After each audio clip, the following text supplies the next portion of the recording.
Hello everyone. और फिर इसी के साथ ही तूली की एंट्री होती है। वो एक ब्यूटी सैलून चलाती थी और आजकल यहाँ के हालात कुछ सही नहीं जा रहे थे और इसके साथ साथ मॉल वाले उसे नोटिफिकेशन दे रहे थे कि जल्द ये जगह खाली कर दो। वो सोचती है कि इनकी हिम्मत कैसे हुई मुझे नोटिफाई करने की, इन्हें पता नहीं मेरा बॉयफ्रेंड कौन है। और फिर उस प्रॉपर्टी वाले ऑफिस में पहुंच जाती है। वहां पर एक नया वर्कर था। उससे कहने लगती है, तुम्हें मालूम है मेरा बॉयफ्रेंड, उसका नाम चैनजी है, उसके होते हुए भी तुमने मुझे हिम्मत की है ये नोटिस भेजने की। और जैसे ही उसे पता चलता है कि ये चैनजी डिस्ट्रिक्ट 7 वाला चैनजी है तो वो एकदम कांपने लगता है और अपना नोटिस वापस ले लेता है। उधर हमें मियाओ जिंग को दिखाते हैं। वो बार बार किसी से फोन पर काम से रिलेटेड बातें कर रही थी और अक्सर बाहर किसी काम से जाती थी। ये काम क्या है ये तो हमें आगे जाकर ही पता चलेगा। लेकिन उधर तूली को अपनी फ्रेंड के थ्रू पता चलता है कि आजकल चैनजी के घर पर एक लड़की को आते जाते देखा गया है। वो उसके घर में ही रह रही है, कुछ लोगों ने तो यहाँ तक भी कहा है। तूली ये सुनते ही परेशान हो जाती है और सोचती है कि मैं खुद जाकर देखूंगी। अब वो घर के दरवाजे पर खड़ी हुई थी कि इतने में नीचे से मियाओ जिंग आ रही थी। वो उसे कहने लगती है कि जितनी भी लड़कियां चैनजी के पीछे मंडलाती हैं उन्हें मैं इतना बता दूं कि मैं उसकी गर्लफ्रेंड हूं और हमेशा रहूंगी। लेकिन मियाओ जिंग को तो जैसे उसकी बातों पर हंसी आ रही थी। वो दरवाजा खोलती है और कहती है, आओ जो धमकाना है, जो बात करनी है अंदर आकर बैठ कर करते हैं। तूली तो हैरान ही रह गई थी कि ना सिर्फ ये लड़की वहां रह रही है बल्कि वहां का तो इसने सेटअप भी चेंज कर लिया है। और तूली को तो चैनजी किसी चीज को हाथ भी नहीं लगाने देता था। आखिर ये सब क्या है? तूली पूरी पूरी एक्टिंग करती है ये दिखाने की कि जैसे वो चैनजी की एक ही एक बिलव्ड लवर है और ये भी कि उनकी एंगेजमेंट हो चुकी है और वो दोनों जल्द ही शादी करने वाले हैं। लेकिन मियाओ जिंग को जैसे इन बातों से कोई फर्क नहीं पड़ता था। वो तो बस तूली से चैनजी के पास्ट के बारे में कुछ पूछना चाहती थी। बहाने बहाने से पूछती है कि तुम दोनों कब मिले थे। वो पहले झूठ बोलती है और फिर सच बता देती है कि 3 साल पहले। 3 साल पहले ही तो वो तांग सिटी में वापस लौटा था। अच्छा, यानी कि उसे पता चल जाता है कि 3 साल पहले वो वापस आया, उससे पहले कहीं और रहा था। अब इन दी एंड तूली उसको यही कहती है कि चैनजी के सपने देखने बंद करो और जल्दी निकलो यहाँ से। और इतने में चैनजी ऊपर से पहुंच जाता है। इन दोनों को इतने आराम से बातें करते चाय पीते देख वो तो हैरान ही रह गया था। और इतने में मियाओ जिंग तूली का सामान लेकर आती है और कहती है, यहाँ पड़ा था मैंने पैक कर दिया, तब पता नहीं था कि इसकी ओनर तुम हो। और हाँ, तो मैं इतना बता दूं, मैं चैनजी की कोई दीवानी नहीं हूँ बल्कि मैं उसकी फैमिली मेंबर हूँ। ये सुनते ही तूली हैरान रह जाती है और उसके बाद चैनजी उसे नीचे तक ड्रॉप करने के लिए जाता है। कहता है, कहीं तुमने ज्यादा लड़ाई तो नहीं की इस लड़की से? तूली कोई बात भी नहीं मानती, बस कहती है, जैसा तुमने कहा था मैं वैसा ही तो कर रही थी, तुमसे लड़कियों को दूर करना था, यही मेरी ड्यूटी है ना।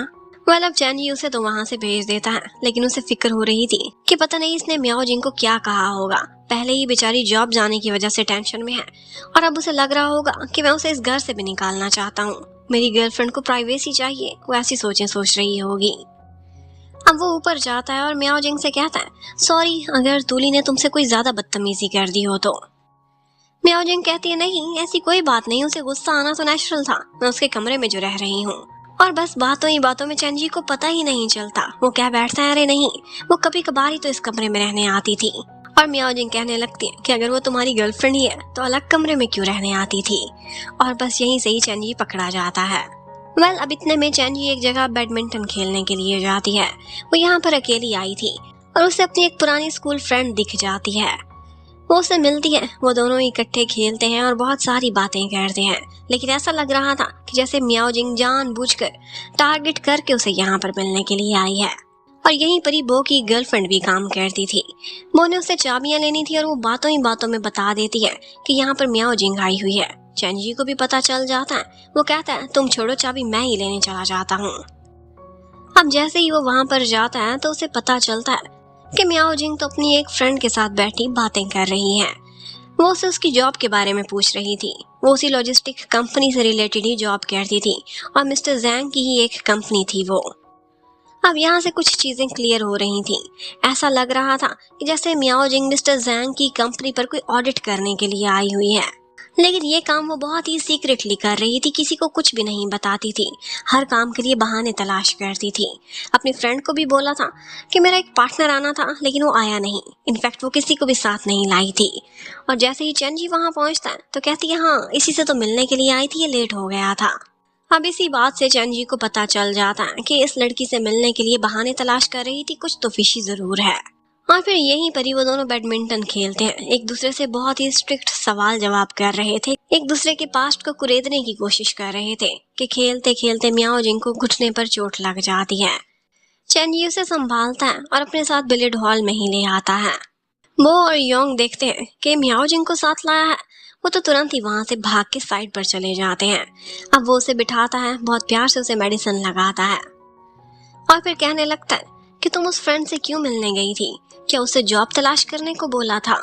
तुम जॉब की इतनी टेंशन ना लो, तुम जब तक चाहो मेरे घर में ठहर सकती हो। क्या तुम तूली की वजह से जल्दी मूव आउट करना चाहती हो? तो तुम्हें इतना बता दूं कि मैं और वो रियल के, बस इतना ही बोला था कि बाहर एक लंबी गाड़ी उसे मिलने के लिए आई थी। ये मिस्टर जैंग की सेक्रेटरी थी, वो उसे बार बार फोर्स कर रही थी कि जो काम तुमसे मिस्टर जैंग लेना चाहते हैं उनके लिए एक आखिरी जॉब समझकर कर दो। लेकिन चैनजी इनकार कर रहा था, तो वो उसे दिखाती है कि गाड़ी में कुछ ऐसा है जो तुम देखोगे तो इनकार नहीं कर पाओगे। अब वो क्या था ये तो हमें पता नहीं चलता, लेकिन ऊपर कमरे में मियाओ जिंग यहाँ पर चैनजी की कुछ गोलियां देख लेती है। ये मेडिसिन वो लिया करता था और ये डिप्रेशन की थी, लेकिन ये कुछ सीरियस टाइप की मेडिसिन थी, जिसे देखकर पता चल रहा था कि इसे कोई सीरियस साइकिक इश्यूज हैं। इतने में चैनजी जल्दी जल्दी ऊपर आता है, मियाओ जिंग को कहता है कि तुम्हें बोले जाएगा, मुझे एक इम्पोर्टेंट काम है, मैं वो करने जा रहा हूँ। और बस मियाओ जिंग को भी शक हो जाता है, वो भी चैनजी के पीछे पीछे जाती है। उसे पता चलता है कि चैनजी मिस्टर जैंग की जगह पर गया है। वहाँ पर मिस्टर जैंग उसे अपने बिजनेस पार्टनर से मिला रहे थे और वो लोग काम से रिलेटेड कुछ बातें कर रहे होते हैं कि बस किसी तरह से गार्ड्स को डॉज करती हुई मियाओ जिंग भी अंदर चली ही जाती है। वो दूर खड़े होकर देख लेती है कि मिस्टर जैंग किससे मीटिंग कर रहा है, उनकी फोटोज भी बनाती है और वहां पर बैठे हुए चैनजी को देख लेती है। सोचती है, अच्छा तो तुमने मुझसे झूठ बोला था कि बहुत साल पहले ही मिस्टर जैंग से नाता तोड़ दिया है, तुम आज भी उसके लिए ही काम करते हो। और फिर उसके बाद चैनजी को एक कॉल मिलाती है, कहती है मुझे चोट लग गई है, मैं उसी जंक यार्ड में हूँ जहाँ पर बचपन में हम दोनों इकट्ठे कचरा इकट्ठा किया करते थे। चैनजी हैरान होता है कि तुम आखिर वहाँ गई क्यों हो, और बस इतने में वो फोन काट देती है। चैनजी अपना ऑफिशियल डिनर भी छोड़ देता है मियाओ जिंग के पीछे जाने के लिए और फिर फाइनली वो उस पॉइंट पर पहुंचता है। उसे तलाश कर रहा था, वो बारिश में भीग रही थी तो उस पर छाता लेकर आता है, कहता है बताओ तुम्हें कहाँ चोट लगी है। वो कहती है दिल पर चोट लगी है। वो बोलता है ये क्या बदतमीजी है। वो कहती है मेरे इयररिंग्स खो गए हैं, वो तलाश कर रही हूँ, वही इयररिंग्स जो तुमने मुझे गिफ्ट में दिए थे। वो उसे कहता है ये पागलपन छोड़ो, यहाँ क्यों खड़ी हो, चलो यहाँ से, ये जगह सही नहीं है, रात के समय यहाँ नहीं आना चाहिए। और उसके बाद जब वो जिद करती है तो वो इर्द गिर्द वही इयररिंग्स तलाश करने की कोशिश कर रहा था। मियाओ जिंग उसे चिल्ला कर कहती है कि आखिर तुम्हें हो क्या गया है, तुम पागल हो गए हो क्या? एक तरफ तो तुम मुझे छोड़ देते हो और फिर तुम्हें देखकर लगता है कि तुमने आज तक मूव ऑन ही नहीं किया। आखिर हकीकत क्या है मुझे कब बताओगे? वो कोई जवाब नहीं देता तो अपना हाथ खोलती है, उसमें वही इयररिंग्स थे। कहती है मुझे मिल गए हैं, अब चलो यहाँ से। चैनजी का कहना था कि तुम मुझसे बदला ले रही हो, मुझे तड़पा रही हो, तुम मुझसे इतनी नफरत करती हो। वो कहती है ऐसा ही है। और बस इसी के साथ ये पार्ट खत्म होता है। Thank you for watching, bye bye.